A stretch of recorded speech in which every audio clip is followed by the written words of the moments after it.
Muy buenos días, bienvenidos a Encuentro con Julio Villagrán, una mañana de martes 24 de abril. Ha llovido toda la noche en la ciudad capital y también en buena parte del territorio nacional.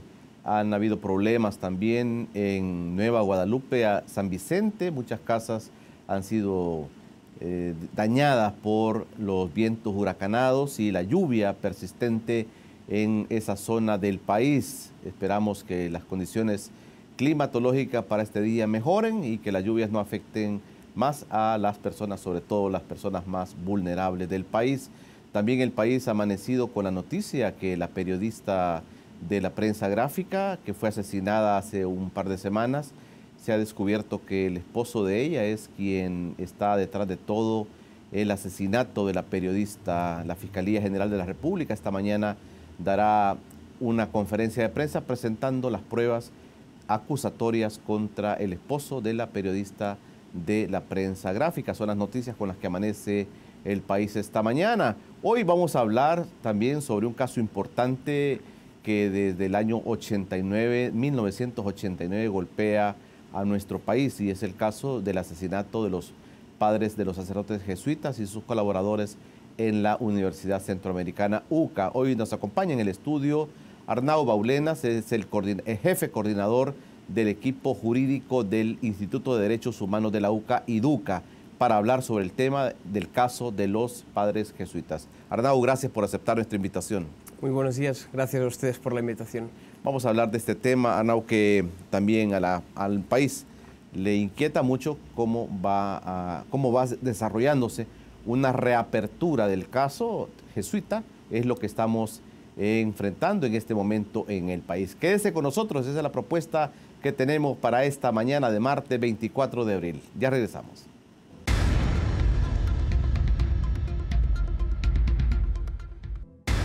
Bueno, ya estamos de regreso con nuestro espacio de encuentro con Julio Villagrán. Esta mañana platicaremos con Arnau Baulenas, es el jefe coordinador del equipo jurídico del Instituto de Derechos Humanos de la UCA. Se reabre el caso a petición de la UCA. La UCA dice, bueno, es un momento apropiado para de nuevo presentar esa petición de reapertura del caso. Y el juez, en un par de semanas, entiendo, dice sí se reabre el caso de los jesuitas. En efecto, la semana pasada, ¿verdad?, el Juzgado Tercero de Paz de San Salvador notificó a las partes acreditadas en el proceso, en este caso es la Fiscalía, el Instituto de Derechos Humanos en representación de las víctimas como parte querellante y a las defensas tanto técnicas como materiales, ¿verdad?, que efectivamente procedía, más que la reapertura, sería una investigación debida de la autoría inmediata o de la autoría intelectual de la masacre de la UCA. En el año 2000, si no me equivoco, Arnau, en el año 2000 la jueza dice que hay un sobreseimiento para los autores intelectuales del asesinato de los padres jesuitas. Creo que es importante para que la gente, ¿verdad?, que nos está viendo, pues pueda tener un poco más de conocimiento. La masacre de la UCA tiene como dos momentos, ¿verdad? En primer lugar, los hechos son efectivamente 16 de noviembre de 1989, ¿no? En el año 91 hubo el proceso judicial contra los autores materiales, ¿verdad? Pero es sabido que dentro de la Fuerza Armada siempre se actúa, ¿no?, bajo el principio de jerarquía, ¿no?, y por tanto nadie actúa por libre, y por tanto cuando hay una actuación más de un grupo tan importante de personas como las que entraron dentro de la UCA, ¿no?, que aproximadamente se dice que fueron más de 40 soldados, ¿verdad?, que entraron, siempre hay un mando, ¿no?, una orden de mando. Y en este sentido, el año 2000 se intentó pues reabrir el caso contra los autores intelectuales, los autores mediatos, es decir, aquel conjunto de personas que las personas que decidieron el asesinato. Exacto, dijeron que se tenía que matar al padre Ellacuría sin dejar testigos, ¿no? Esto es un poco lo que se intentó en el año 2000. Lamentablemente, en aquel entonces, la jueza, incluso también a petición de Fiscalía, determinó que procedía dar el sobreseimiento definitivo a los imputados por por aplicación de la figura de prescripción, que decían que había transcurrido más de 10 años y que por tanto el código prescribía que en estos casos había propiamente prescrito, ¿no?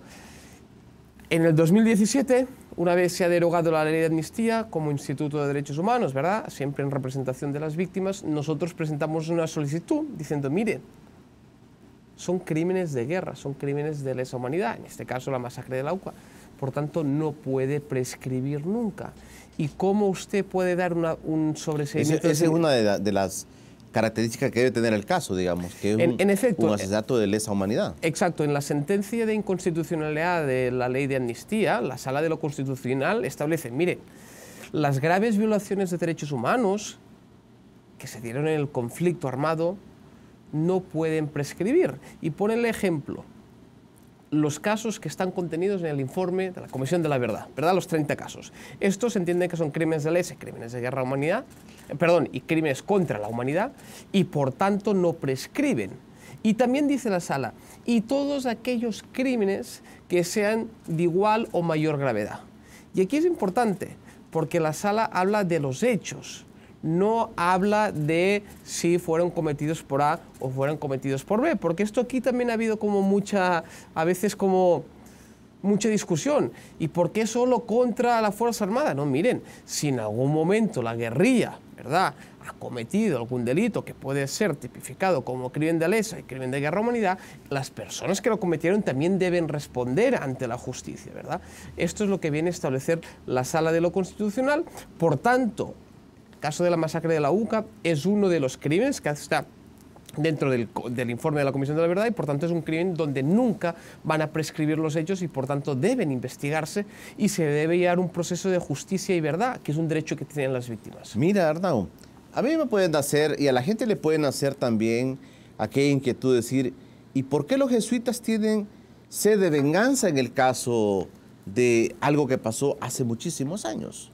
Cuando a mí me manifiestan esto, ¿verdad?, yo les digo que es una afirmación temeraria. Y le voy a explicar por qué, Julio.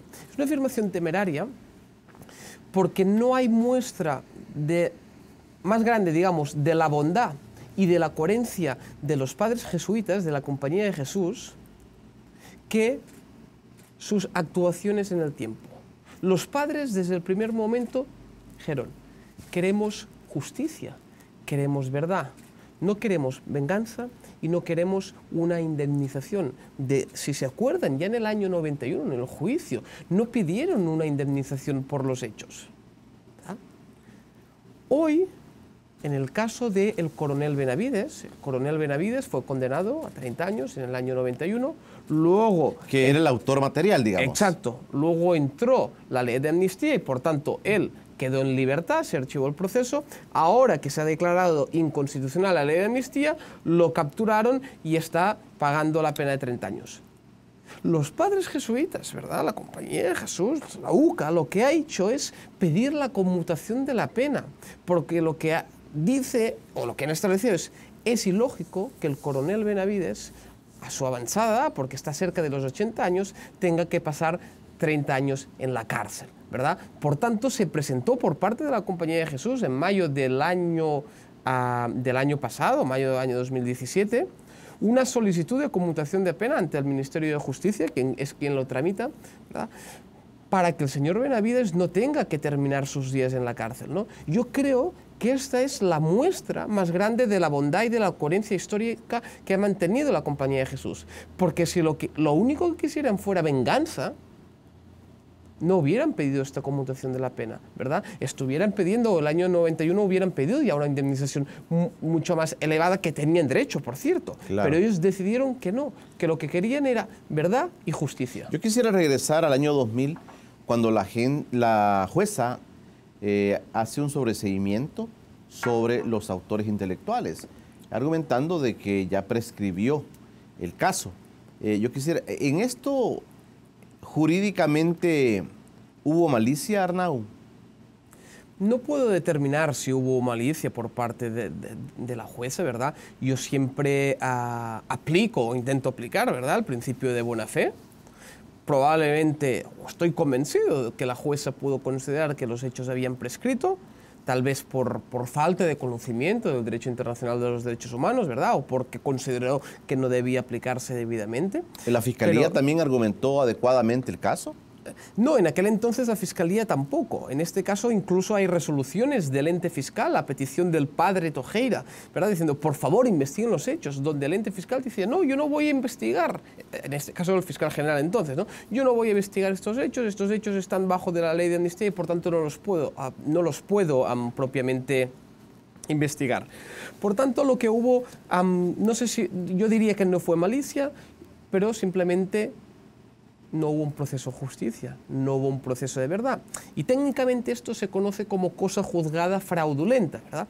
Cuando uno escucha este término puede asustarse, decir, mire, qué coloquial, ¿verdad? El abogado de IDUCA utilizando este término, pero no es un término coloquial, es un término jurídico, ¿verdad?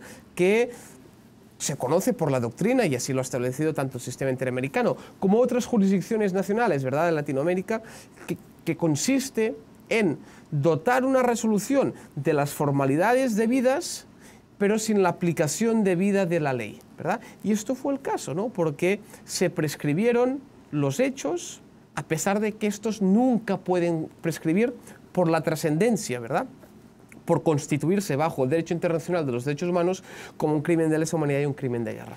Al derogarse la ley de amnistía, ustedes entonces, estratégicamente, en su estrategia jurídica, Arnau, piensa diferente la Compañía de Jesús y dice, no, hoy es el momento para poder volver a pedir la reapertura del caso.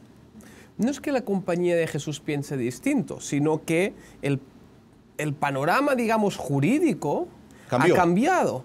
Porque si bien es cierto que ya en el año 2000 El Salvador había ratificado un conjunto de tratados, un conjunto de convenios, debía haberse hecho el control de convencionalidad, que es lo que estamos pidiendo ahora. Hay otro elemento más importante, y es que la propia Sala de lo Constitucional ya ha venido a reconocer de forma expresa lo que es establecido por los convenios que había ratificado El Salvador y por lo que había establecido la jurisprudencia del sistema interamericano, ¿verdad? Por tanto, es otro elemento que da más fuerza y da más legitimidad para poder pedir lo que hemos llamado, mal llamado probablemente, pero como reapertura del caso, ¿no? Porque nunca hubo una reapertura propiamente, ¿verdad? Porque, como le decía, ¿no?, se prescribieron los hechos. Hay dos elementos, hay dos bloques, digamos, que tienen que ver directamente con el asesinato de los padres jesuitas, los autores materiales, pero están los autores intelectuales. Quisiera que habláramos un poquito en el siguiente bloque, Arnau, sobre el tema de los autores intelectuales, porque hay elementos que siguen generando inquietudes jurídicas sobre el caso, que es lo que hoy se está ventilando, digamos, judicialmente, sobre los autores intelectuales. De eso vamos a platicar cuando regresemos, después del primer corte, platicando esta mañana con el coordinador más bien de los abogados del IDUCA, que nos está hablando sobre el caso de los jesuitas. Ya regresamos.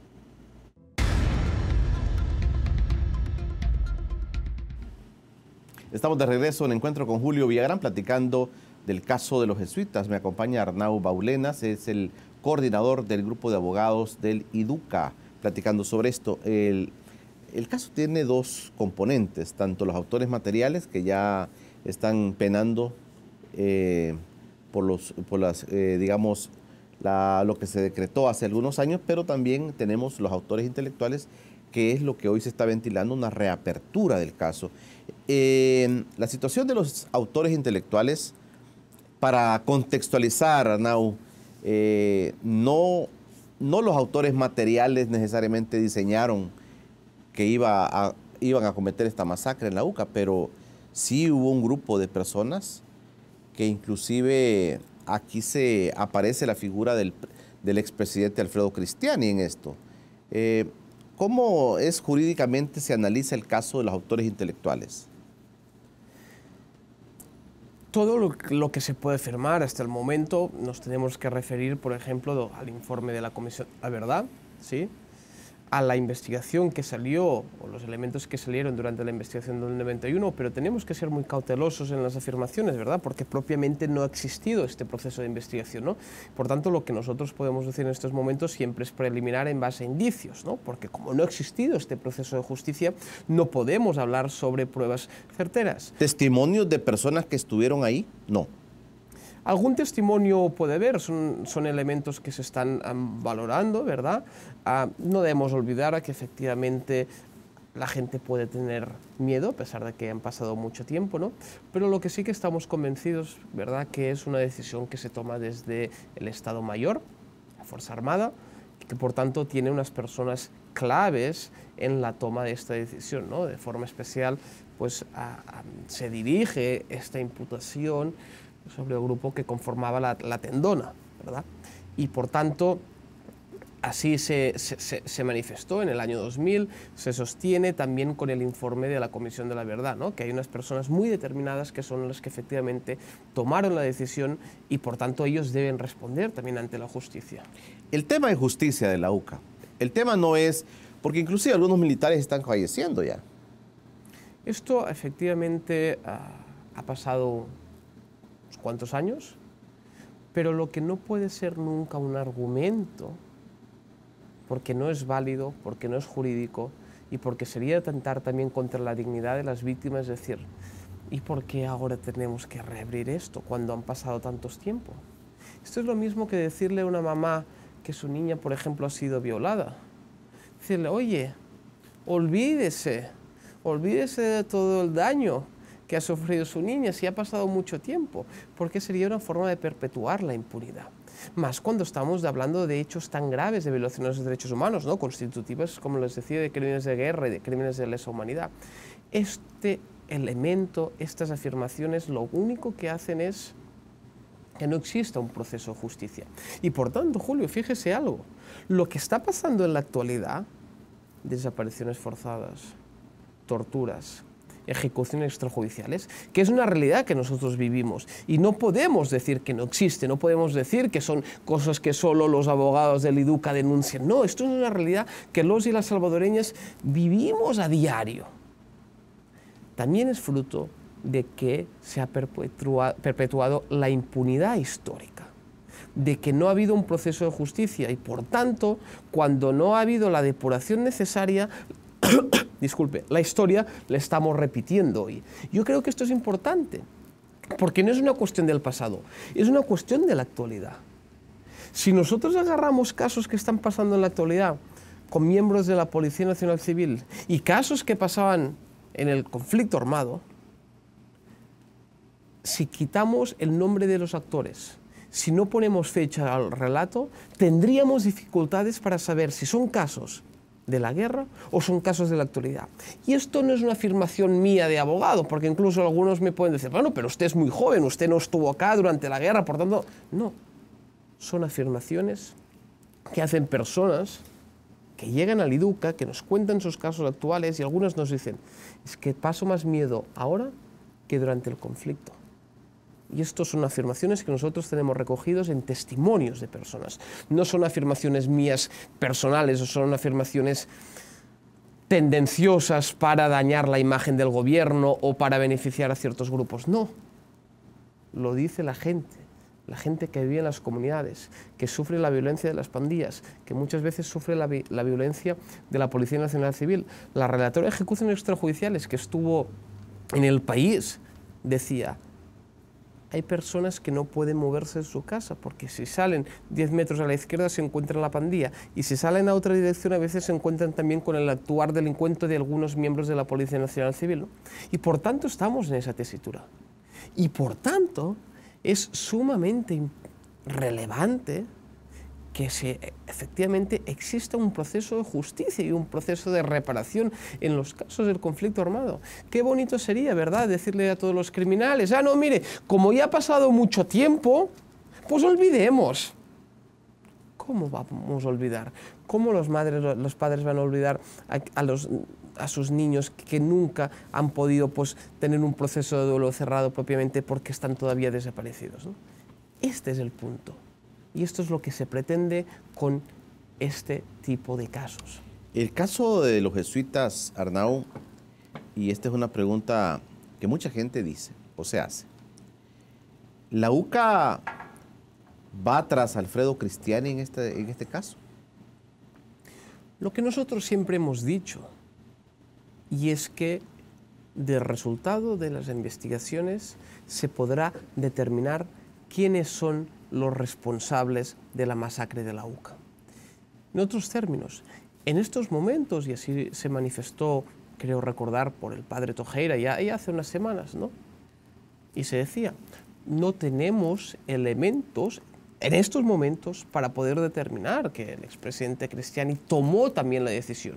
Tenemos muchos indicios, casi pruebas, podemos decir que efectivamente él encubrió, que efectivamente él no colaboró propiamente con la justicia, ¿verdad?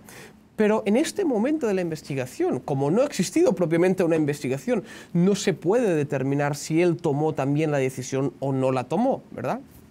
Pero también tenemos que ser rigurosos, en el sentido de decir, no sabemos cuál va a ser el resultado de las investigaciones, porque nunca han existido, ¿no? Y por tanto, se tiene que esperar este proceso, se tiene que abrir el caso y a partir de ahí se va a poder determinar si efectivamente hubo o no responsabilidad, si efectivamente el expresidente en este caso también tomó o no la decisión. Al reabrir este caso, entonces todos estos elementos, Arnau, vuelven a la mesa. Las investigaciones que se tienen, la información que se tiene, tanto la fiscalía, porque la jueza le está pidiendo a la fiscalía que ahora presente nuevamente toda la información que se tiene en el caso de los jesuitas. Esto es importante porque muchas veces, incluso a mí se me hace la pregunta, con relación al expresidente Cristiani, con relación a otros miembros del Estado Mayor, pero estas personas van a ir o no van a ir, estas personas van a estar en el requerimiento. Miren, tenemos que ser técnicamente rigurosos y como querellante, ¿verdad? Tengo que ser muy respetuoso con el trabajo que está haciendo el ente fiscal. En primer lugar, le podemos manifestar, Julio, que hemos notado que hay una clara voluntad por parte del equipo, ¿verdad?, que constituyó el fiscal hace un tiempo, ¿no?, que trabaja los casos del conflicto armado, una voluntad de investigar, una voluntad de trabajar debidamente los casos, ¿no? ¿Tienen confianza ustedes como IDUCA en el trabajo de la Fiscalía sobre el caso? En estos momentos no tengo ningún elemento para desconfiar del trabajo que se está haciendo. Considero que existe una voluntad de poder investigar, una voluntad de poder llegar a este proceso de verdad, ¿no? Y por tanto no tengo ningún elemento para desconfiar del trabajo que está haciendo la Fiscalía en estos momentos. Y tenemos que ser muy honestos, ¿verdad? Incluso desde que nosotros hicimos la petición de reapertura del caso, la Fiscalía nos ha ido acompañando y nos ha apoyado en todas las peticiones, ¿no? Por tanto, en este sentido, no tenemos ningún elemento para decir, no, mires que la Fiscalía tal vez aquí no está actuando bien. No, esto es primero punto. Segundo punto, tenemos que ser muy respetuosos y muy cautelosos también con el trabajo que está haciendo la Fiscalía. De las investigaciones que tengan, que se puedan ir realizando, ¿verdad? Siempre pues la querella vamos a apoyar estas investigaciones. Allí van a determinar qué personas son las que deben estar dentro del requerimiento fiscal. Es decir, cuáles son las personas que tienen que estar investigadas. ¿Ustedes creen jurídicamente que es importante que una de las personas que esté sentada ahí para dar información sea el expresidente Cristiani?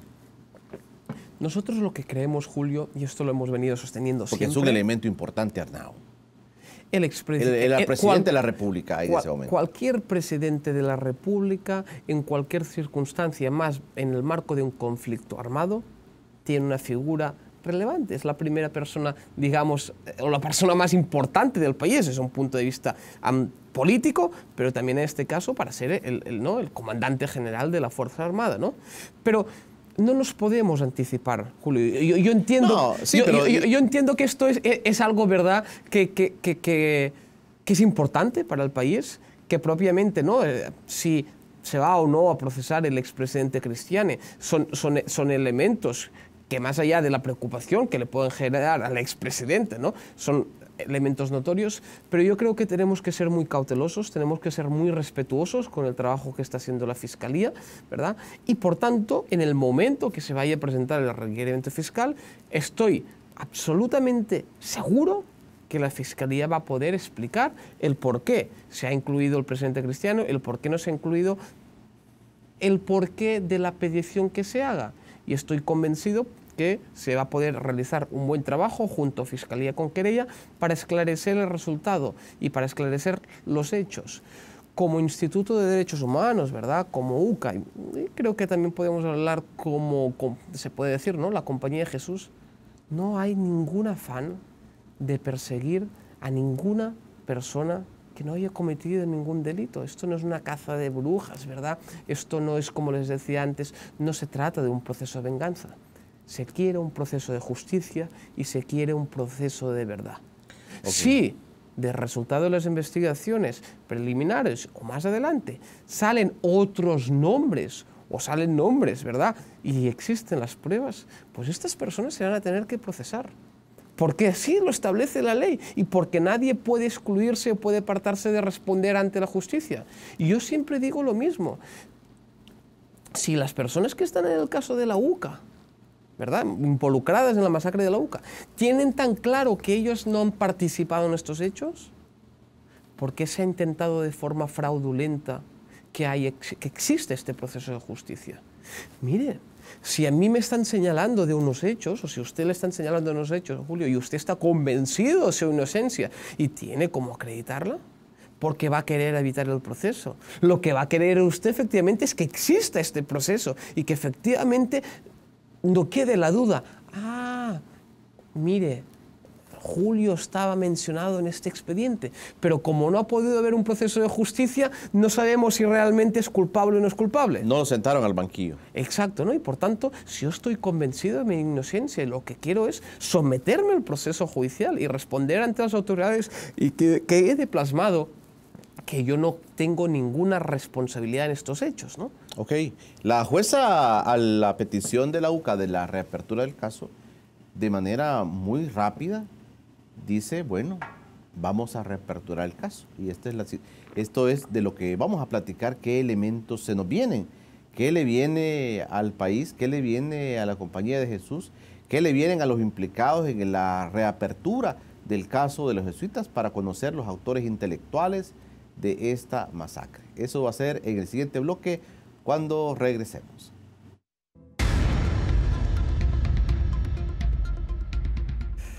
Ya estamos de regreso en el encuentro con Julio Villagrán. Gracias por quedarse con nosotros.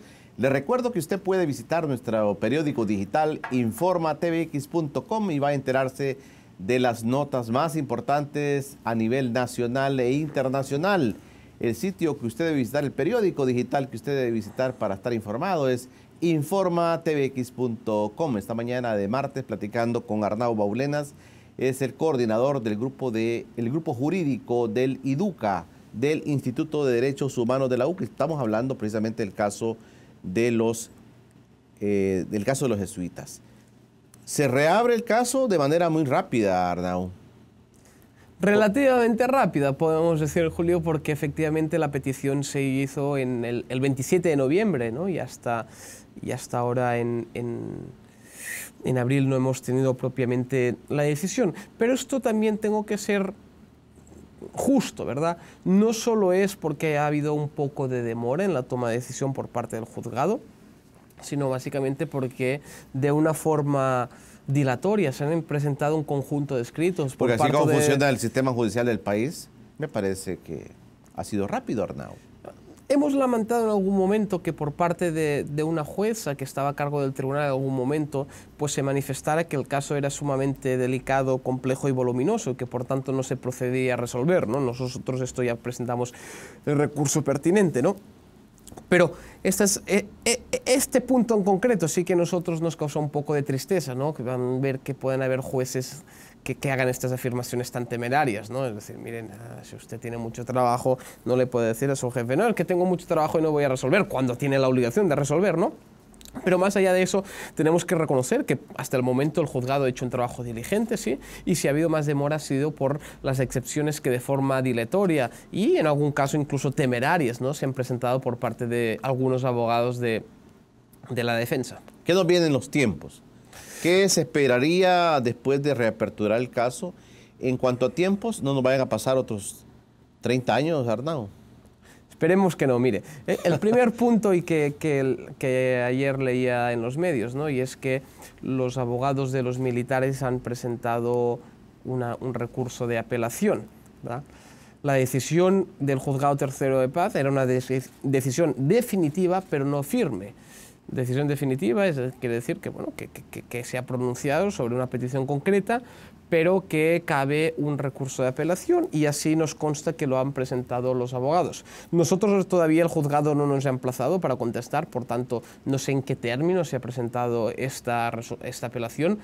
Era algo de esperar. Creemos que no hay base para que la Cámara, en este caso la Cámara Tercera de San Salvador, ¿verdad?, revoque la decisión. Estamos convencidos. ¿La defensa de los militares pedirá el sobreseimiento nuevamente? Sí, en efecto, a lo que deben estar pidiendo, me imagino por lógica jurídica, no puede ver, es que se revoque propiamente la decisión del Juzgado Tercero de Paz y que por tanto se mantenga la situación jurídica, por tanto se mantenga el sobreseimiento definitivo. La decisión del juez de paz es una decisión técnicamente muy buena, es una decisión muy exhaustiva, es una decisión donde demuestra un claro conocimiento de derecho internacional.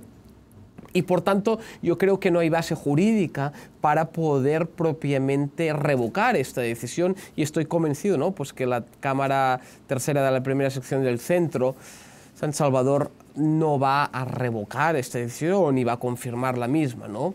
Si eso pasa, ¿qué vendría? Si eso pasa, luego la Fiscalía va a tener la obligación, ¿verdad?, de cumplir con lo que ya se ha establecido por el Juzgado Tercero de Paz y presentar propiamente el requerimiento fiscal contra los imputados.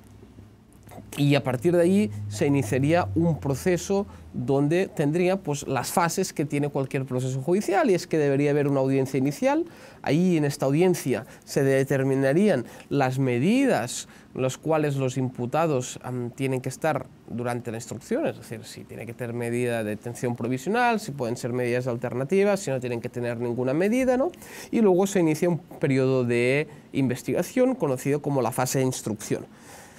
Esta fase de instrucción, como se trata de delitos de realización compleja, podría alargarse, si mal no recuerdo, la ley establece hasta un año, ¿verdad? Son 6 meses que creo que se pueden prorrogar hasta 6 meses, si mal no recuerdo, tal vez un poco menos.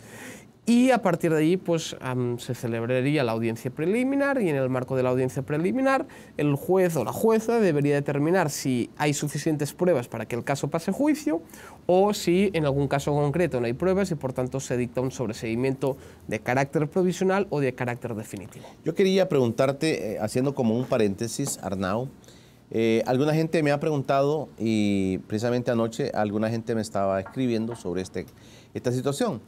¿Y esto qué tiene que ver con algunas peticiones que España hace sobre militares salvadoreños en el caso de los jesuitas?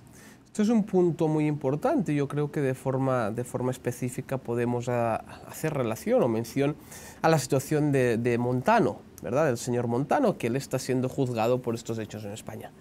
Mire, España, como saben, pues había pedido la extradición de los presuntos autores intelectuales. El Estado de El Salvador denegó esta extradición, pero Montano se encontraba en otra situación, y es que él no estaba en El Salvador, sino estaba en Estados Unidos. Además, estaba en Estados Unidos, si mal no recuerdo, condenado por un delito que cometió, creo, una falsedad en una declaración en frontera, ¿verdad? Y por tanto Estados Unidos consideró que efectivamente, pues, habían los elementos legales para que se extraditara al señor Montano a España, ¿no? En España el proceso está relativamente avanzado, prácticamente ya está en la parte final, solo se espera que haya juicio, ¿no? Y por tanto, el caso de la situación de Montano es que él debe ser juzgado en España. Y debe ser juzgado en España, ¿por qué? Porque el caso ya se ha investigado, ¿verdad? Ya está en la fase final, solo esperando juicio, pero además hay otro elemento, y es que Montano no puede ser reextraditado a El Salvador.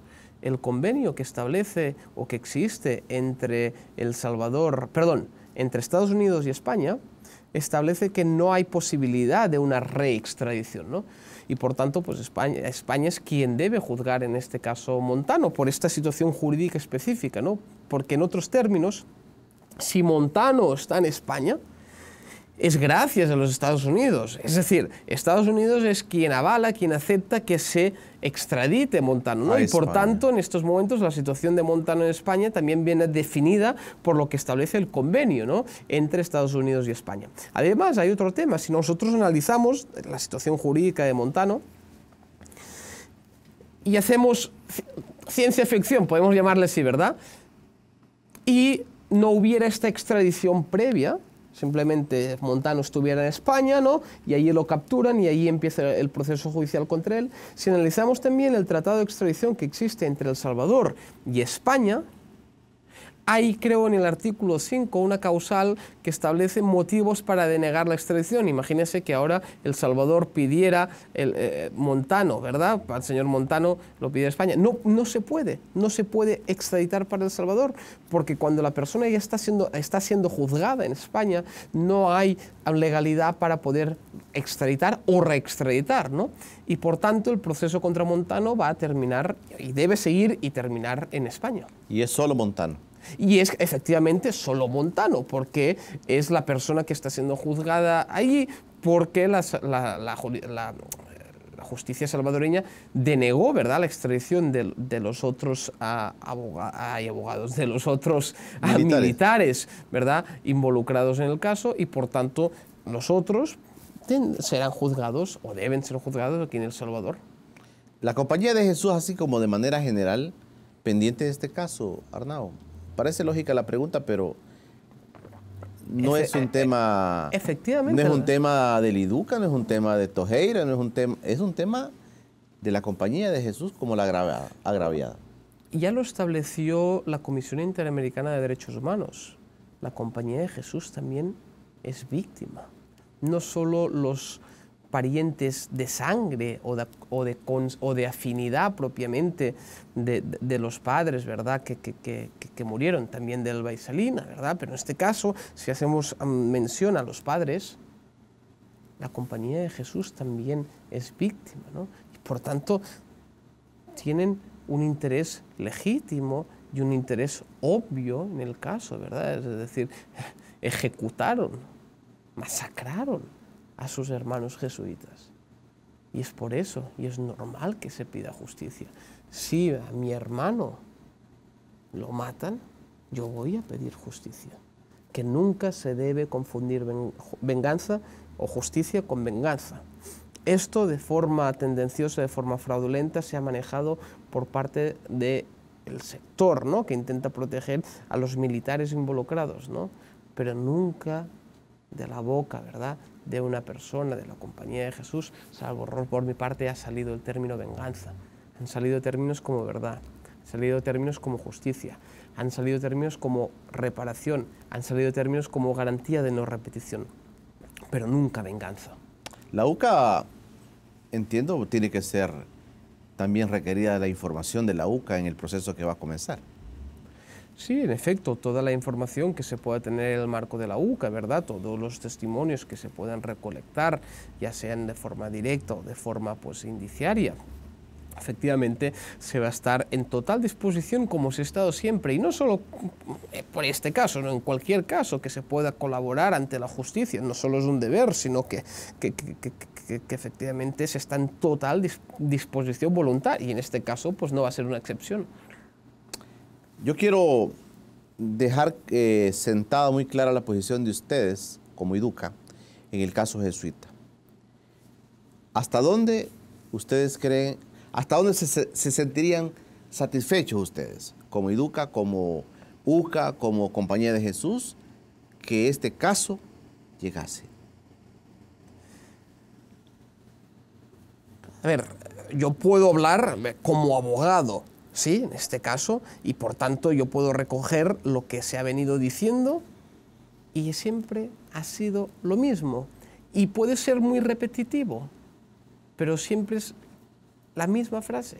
Se quiere un proceso de verdadera justicia, ¿sí?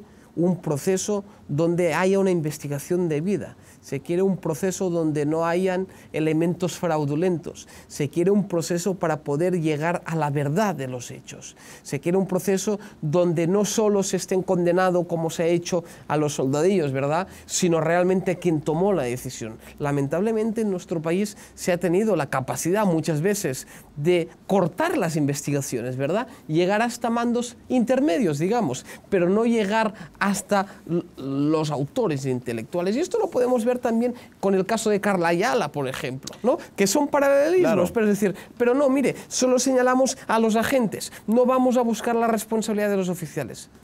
Esto es lo que se quiere en este caso, que sea una investigación debida, una investigación diligente, para poderse depurar todas las responsabilidades, nada más. Perfecto.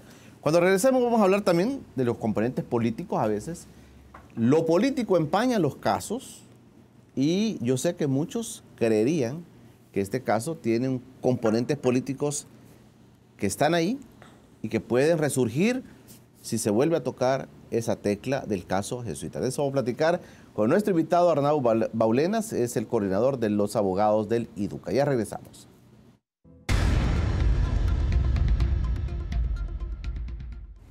Estamos ya en el último bloque de encuentro con Julio Villagrán, platicando con Arnau Baulenas, es el coordinador de los abogados del IDUCA en la UCA. El caso de los jesuitas, podríamos decir, a veces se empaña políticamente, Arnau. Este país, como tú lo sabes y lo vives, este país vive polarizado, vive dividido, y mucha gente dice, el caso de la UCA es un caso político. Y el caso de la UCA no lo resolvieron hace años porque estábamos en la política y no lo van a resolver en momentos políticos. ¿Es así el caso de los jesuitas, Arnau, según tu punto de vista? Mire, Julio, la justicia no debe tener tintes políticos. La justicia debe ser aplicada con independencia de quién pueda ser el presunto victimario, ¿verdad? Y por tanto, cuando nosotros como Instituto de Derechos Humanos estamos llevando el caso de los jesuitas y otros tantos casos, no aplicamos criterios políticos, aplicamos criterios técnico-jurídicos, aplicamos criterios de justicia, ¿verdad? Y si en este caso se da la circunstancia que quien cometieron los hechos presuntamente pues son personas del Estado Mayor, son personas vinculadas tal vez a sectores tal vez un poco más conservadores de la sociedad, a mí me da absolutamente igual, quiero decir. Y no se nos puede estar acusando, señalando que solo estamos persiguiendo a un sector determinado o que estamos trabajando para perjudicar a un sector determinado. Creo que el Instituto de Derechos Humanos ha sido muy coherente en denunciar también la política, digamos, actual que se está haciendo en materia de derechos humanos por un gobierno del frente, ¿verdad? Es decir, en el caso de Carla Ayala, insisto, ¿no?, se ha emplazado y se ha denunciado también a la corporación policial. ¿Por qué? Porque aplicamos criterios de justicia, aplicamos criterios técnicos. No también han tomado posición sobre el tema de los ajusticiamientos extrajudiciales también. Efectivamente, si nosotros como Instituto de Derechos Humanos trabajáramos con un enfoque político, probablemente, ¿no?, como señalan algunos, en estos momentos no se estaría señalando el gobierno, ¿verdad?, del FMLN, no el gobierno, digamos, que en el marco de un gobierno de FMLN no estaríamos denunciando las ejecuciones extrajudiciales. Y efectivamente lo estamos haciendo, porque es nuestra función. Nuestra función es promover la defensa de los derechos humanos. Nuestra función es denunciar aquellos casos de graves violaciones de derechos humanos, con independencia que el victimario sea del color A o con independencia que el victimario sea del color B. No nos interesa la política. Creemos en la justicia y, por tanto, el caso de los jesuitas trabajamos bajo los mismos parámetros. Claro, pero yo puedo entender tu posición y puedo entender la posición de la UCA, pero los funcionarios, llámese jueces, fiscalía, también pudieran estar actuando o pudieran haber estado actuando en el pasado con criterios de esa naturaleza, criterios políticos, Arnau. No puedo descartar que todos los operadores judiciales, ¿verdad?, apliquen un criterio técnico-jurídico en sus resoluciones. Sería muy iluso de mi parte pensar esto. Cuando digo operadores judiciales, hago referencia a todas las personas que actúan en el sistema judicial, abogados, jueces, fiscales, todo en general.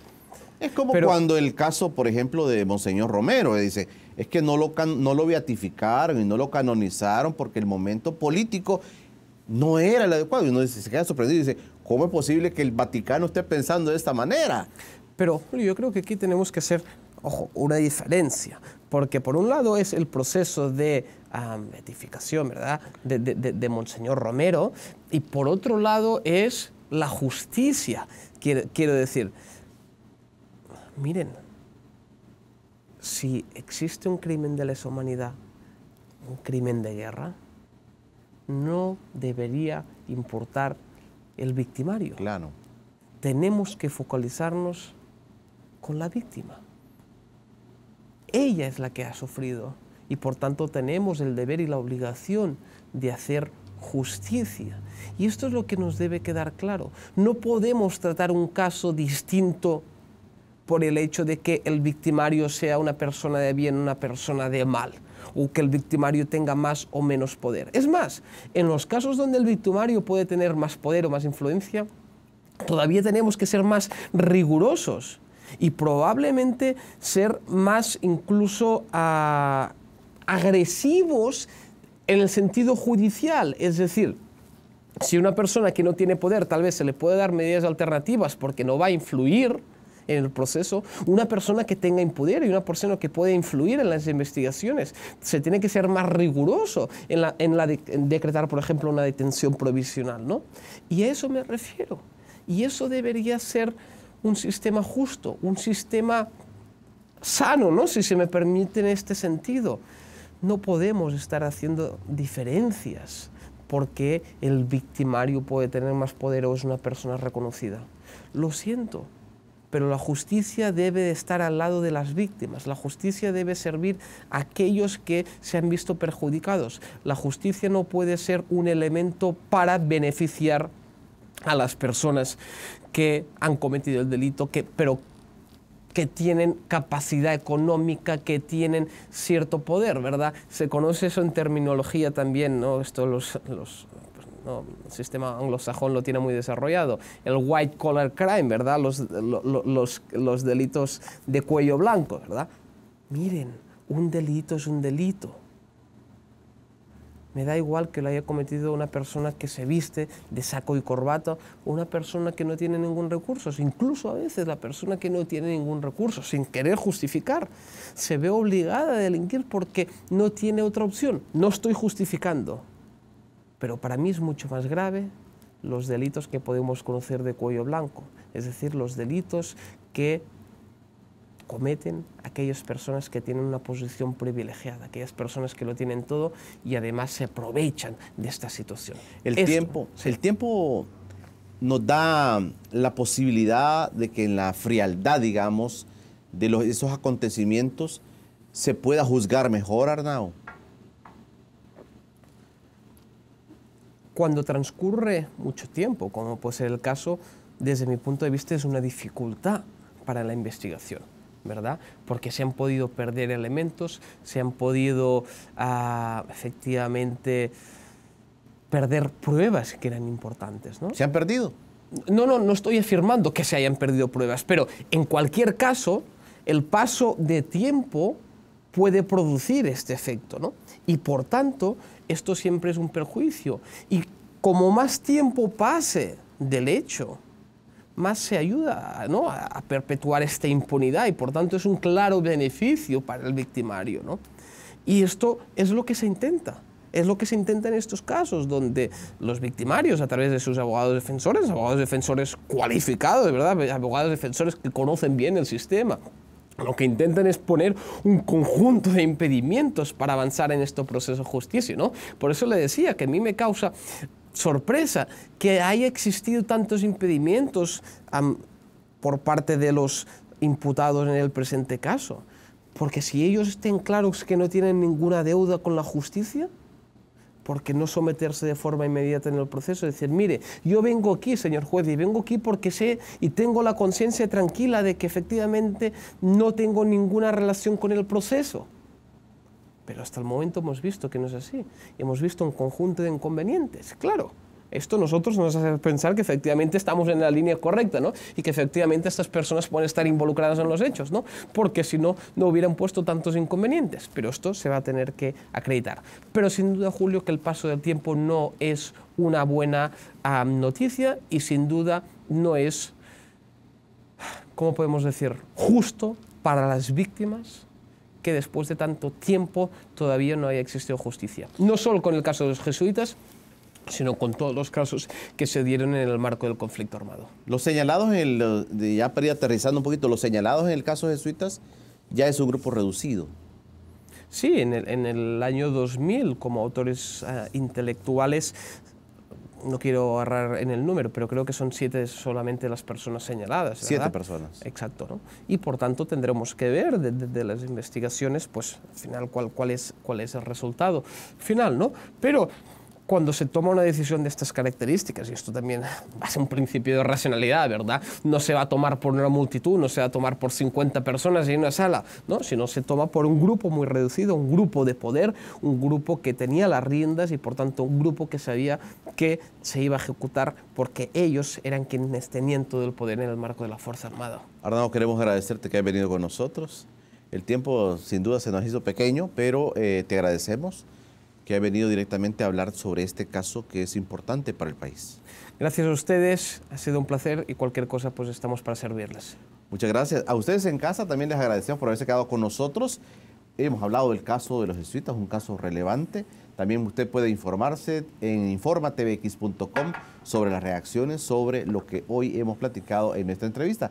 También puede visitar nuestro canal de YouTube y va a encontrar ya a mitad de la mañana, va a encontrar esta entrevista y todas las entrevistas que aquí estamos realizando. El día de mañana en el estudio nos va a visitar el catedrático cubano Armando Briñis. Vamos a hablar sobre los cambios en Cuba. Cuba acaba de anunciar a un nuevo presidente, al señor Díaz-Canel, es el nuevo presidente de Cuba, y vamos a hablar sobre los nuevos aires que están soplando en esa isla. Eso será la propuesta para el día de mañana. Pasen todos un feliz día.